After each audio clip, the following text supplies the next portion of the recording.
Hello friends, welcome to Jeevanya's kitchen. Friends, இன்றைக்கி நம்ம ரொம்ப சிம்பிளான முறையில் காய்கறிகள் வச்சு ஒரு போண்டா ரெசிபி செய்ய போகிறோங்க. காய்கறிகள் சாப்பிடாத குழந்தைங்களுக்கு இந்த மாதிரி செஞ்சு கொடுத்து பாருங்கள், ரொம்பவே விரும்பி சாப்பிடுவாங்க. சாப்பிட்றதுக்குமே ரொம்ப டேஸ்ட்டாக இருக்கும். இது எப்படி செய்கிறதுங்கிறத பார்க்குறதுக்கு முன்னாடி நம்ம சேனல் ஜீவன்யாஸ் கிச்சனை மறக்காமல் சப்ஸ்கிரைப் பண்ணி பக்கத்தில் இருக்க பெல் சிம்பிளையும் கிளிக் பண்ணிக்கோங்க. நம்ம இன்றைக்கி உருளைக்கிழங்கு சுரக்காய் வச்சு தான் இந்த போண்டா செய்ய போகிறோம். அதுக்கு பெரிய சைஸில் ஒரு உருளைக்கிழங்கு, ஒரு பாதி அளவுக்கு சுரக்காய் எடுத்திருக்கேன். இப்போது இது ரெண்டையும் தோல் சீவிட்டு நல்லா கழுவி எடுத்துருங்க. தோல் சீவி கழுவினதுக்கப்புறமா இதை துருவி எடுத்துருங்க. துருவினதோட அளவுன்னு பார்த்தீங்கன்னா 1 கப் அளவுக்கு இருக்குது. இப்போது ஒரு மிக்சர் ஜார் எடுத்துருங்க.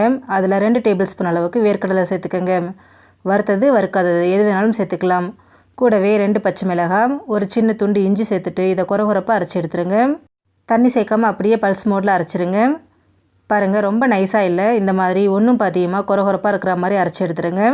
அரைச்ச மசாலாவை அப்படியே ஒரு மிக்சிங் பவுலில் சேர்த்துருங்க. இப்போ இது கூடவே நம்ம துருவி வச்சுருக்கக்கூடிய சுரக்காவை சேர்த்துக்கங்க. 1 கப் அளவுக்கு இருக்குது.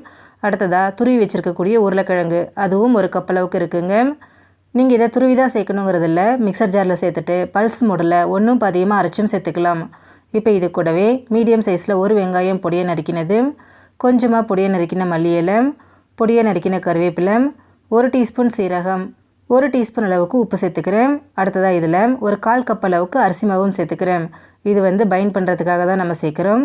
சேர்த்துட்டு இதை கையாலேயே நல்லா அழுத்தம் கொடுத்து ஒன்று சேர்த்து பிசைஞ்சு விடுங்க.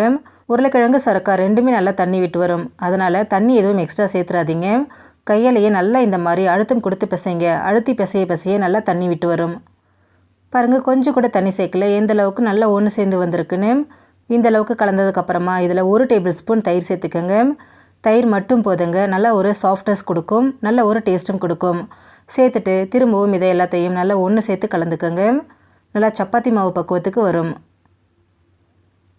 பாருங்கள், இந்த அளவுக்கு நல்லா சாஃப்டாக பிசைஞ்சு எடுத்துருங்க. தண்ணி எதுவுமே சேர்க்கலைங்க.